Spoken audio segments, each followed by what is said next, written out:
Dear students, today we study about role of microbes as biocontrol agents. Biocontrol refers to the use of biological methods for controlling plant disease and pests. Biocontrol एक ऐसा तरीका है जिसमें हम plant disease और paste को control करने के लिए कुछ लिविंग बीइंग्स का ही इस्तेमाल करते हैं, बायोलॉजिकल मेथड ही यूज़ करते हैं. In modern society these problems have been tackled increasingly by the use of chemicals, by use of insecticides and pesticides. जो मॉडर्न सोसाइटी है, अगर हम उसमें देखें तो ज़्यादातर डिजीज़, प्लांट डिजीज़ को कंट्रोल करने के लिए हम केमिकल्स का इस्तेमाल करते हैं, और ये केमिकल्स इंसेक्टिसाइड्स और पेस्टिसाइड्स के रूप में होते हैं. These chemicals are toxic and extremely harmful to human beings and animals alike, and have been polluting our environment like soil and groundwater. ये केमिकल सब्सटेंसेस बहुत ही टॉक्सिक होते हैं और हार्मफुल होते हैं, मनुष्य के लिए भी और दूसरे एनिमल्स के लिए भी. ये हमारे एनवायरनमेंट को भी पोल्यूट करते हैं, जैसे सोयल, ग्राउंड वाटर एक्सेट्रा. ये fruits, vegetables and crop plants को भी पोल्यूट करते हैं. Our soil is also polluted through our use of weedicides to remove weeds. और जब हम अपने सोयल से, खेतों से वीड्स को रिमूव करने के लिए वीडिसाइड का इस्तेमाल करते हैं, तो ये हमारी सोयल को भी पोल्यूट करते हैं. Now, the biological control of pests and disease. In agriculture, there is a method of controlling pests that relies on natural predation rather than introduced chemicals. Agriculture में आजकल हम पेस्ट को कंट्रोल करने के लिए नेचुरल प्रीडेशन पर ज़्यादा निर्भर करते हैं comparative to introduced chemicals. A key belief of the organic farmer is that biodiversity furthers health. The more variety of landscape has, the more sustainable it is. कोई भी लैंडस्केप पर जितनी ज़्यादा वैरायटी होती है, वो उतना ही ज़्यादा सस्टेन रहता है. The organic farmer therefore works to create a system where the insects that are sometimes called pests are not eradicated. Organic farmer की अगर हम बात करें तो ये एक ऐसे सिस्टम पर काम करता है जहाँ जो इंसेक्ट्स हार्मफुल हैं, पेस्ट्स जिन्हें हम कहते हैं, उन सभी को एक साथ इरेडिकेट नहीं करना चाहिए. क्योंकि instead are kept at manageable level by a complex system of checks and balances with a living and vibrant ecosystem. बल्कि हमें इन पेस्ट्स को एक मैनेजेबल लेवल तक चेक कर देना चाहिए ताकि इस वाइब्रेंट इकोसिस्टम में बैलेंस बना रहे. Contrary to conventional farming practices, which often use chemical method to kill both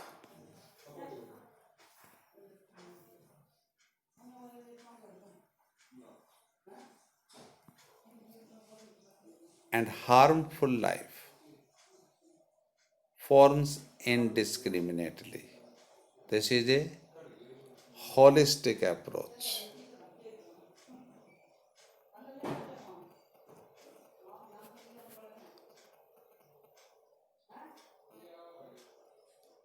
That seeks to develop an understanding of the waves of interaction between the myriads of organisms that constitute the field fauna and flora. The organic farmer holds the view that the eradication of the creatures that are often described as pests is not only possible but also undesirable, for without them the beneficial predatory and parasitic insects which depend upon them as food or hosts would not be able to survive. अर्थात सभी जितने भी pests हैं अगर हम उन्हें यहाँ से रिमूव कर दें तो एक तो इकोसिस्टम की फूड चेन डिस्टर्ब हो जाएंगी, दूसरा वे किसी न किसी दूसरी स्पीसीज के सर्वाइवल के लिए आवश्यक होते हैं. Thus the use of biocontrol measures will greatly reduce our dependence on the toxic chemicals and pesticides.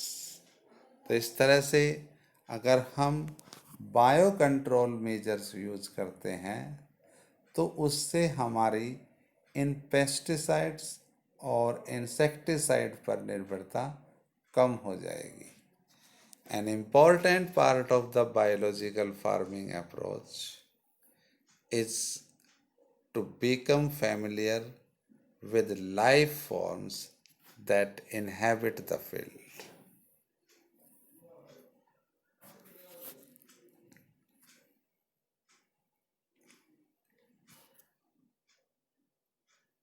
Predators as well as pests. तो इस तरह से हमें उन लाइफ फॉर्म्स की जानकारी होनी चाहिए जो हमारे फील्ड्स में रहते हैं, चाहे predators as well as pest, दोनों की जानकारी होनी चाहिए.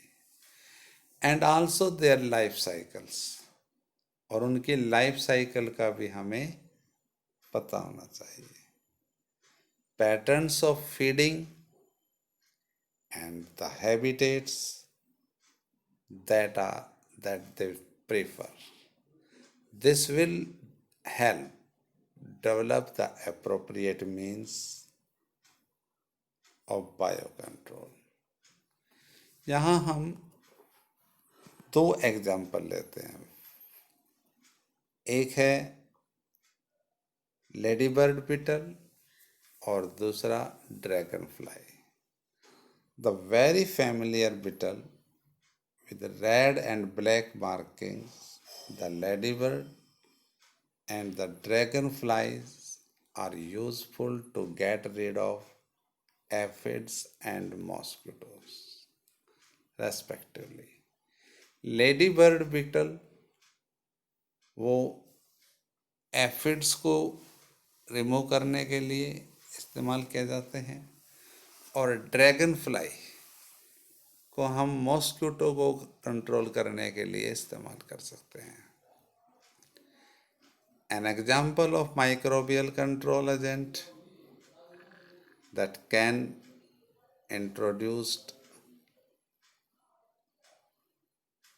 in the order to control the butterfly caterpillar is the bacteria Bacillus thuringiensis. हम एक माइक्रोब्स का इस्तेमाल कर सकते हैं जैसे बैक्टीरिया बैसिलस thuringiensis, जिसे शॉर्ट में हम बीटी से रिप्रेजेंट करते हैं. These are available in sackets as dried spores which are mixed with water and spread onto vulnerable plants such as brassicas and fruit trees. ये बैक्टीरिया सैकेट्स के रूप में मिलते हैं जिन्हें हम पानी में डिज़ोल्व करके एक मिक्सचर तैयार कर लेते हैं और फिर उस मिक्सचर को जो वुल्नरेबल प्लांट्स हैं जैसे ब्रेसिका या फ्रूट ट्रीज उनके ऊपर स्प्रे कर देते हैं. Where these are eaten by the insect larvae, जहाँ इन स्पोर्स को इंसेक्ट के लार्वी के द्वारा खाया जाता है. And in the gut of the larvae the toxin is released and the larvae gets killed. और फिर ये लार्वी उस इंसेक्ट की गट में चले जाते हैं जहाँ वे उसके इंटेस्टाइन में परफोरेशन करके छेद करके उन इंसेक्ट को मार देते हैं. The bacterial disease will kill the caterpillar but leave the insects unharmed. जो इंसेक्ट्स उन पत्तियों को खाते हैं केवल वही इंसेक्ट के लार्वा मारे जाते हैं, अदर इंसेक्ट्स उससे अफेक्ट नहीं होते. Because of the development of methods of genetic engineering in the last decade or so, the scientists have introduced the Bacillus thuringiensis toxin genes in the plants. और जैसे जैसे genetic engineering का development हुआ तो पिछले कुछ दशकों में, लास्ट दशक में, इस बैक्टीरिया की जो क्राइजीन्स हैं उसे प्लांट्स के अंदर इंट्रोड्यूस कर दिया गया और अब ये प्रोटीन उन प्लांट्स के पत्तों में बनती है जिसे जब वो इंसेक्ट खाते हैं तो वे मारे जाते हैं. And such plants are resistant to attack by insect pests. BT cotton is one of such example which is being cultivated in our some states of our country.